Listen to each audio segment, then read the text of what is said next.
Depuis quelques mois, c'est une bataille médiatique que se livrent les anti-autoroutes et le concessionnaire Atosca. Alors que début juin, la presse était conviée pour voir les avancées des travaux, la Voix est libre réplique à son tour en annonçant que le chantier est en retard de plus d'un an. Effet d'annonce ou révélation, reportage avec Marion Meyer, Myriam Brice et Harmonie Passionne. Depuis le ciel, le tracé de l'autoroute A69 commence à se dessiner. Une ligne claire à certains endroits, interrompue très souvent par l'absence de chantier.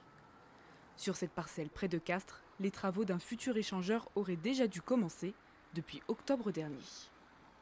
Ici, on devrait voir un rond-point. À cet endroit-là, un pont au-dessus de l'autoroute. Et de l'autre côté, un rond-point.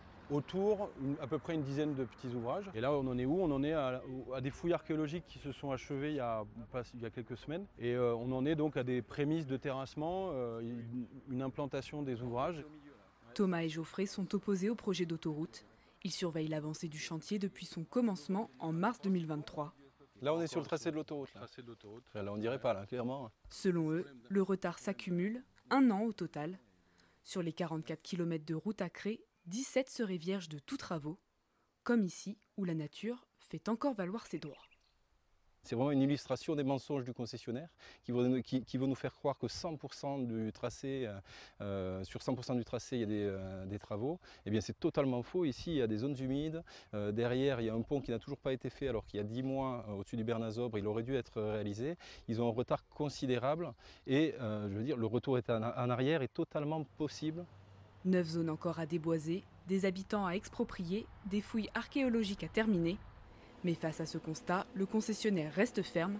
La date d'ouverture de l'autoroute ne change pas. Le planning s'adapte en fait à toutes les contraintes que l'on peut rencontrer en cours d'exécution, notamment celles effectivement liées à l'opposition à certains endroits du chantier. Donc on adapte l'ordonnancement de nos différents ateliers de manière à pouvoir les utiliser de manière plus efficace. Et c'est pour ça qu'il y a certaines zones de chantier aujourd'hui qui ne sont pas démarrées, mais c'est au bénéfice d'autres secteurs de chantier qui sont plus avancés. Selon Atosca, le chantier devrait s'intensifier cet été. 250 engins et 1200 ouvriers devraient être mobilisés.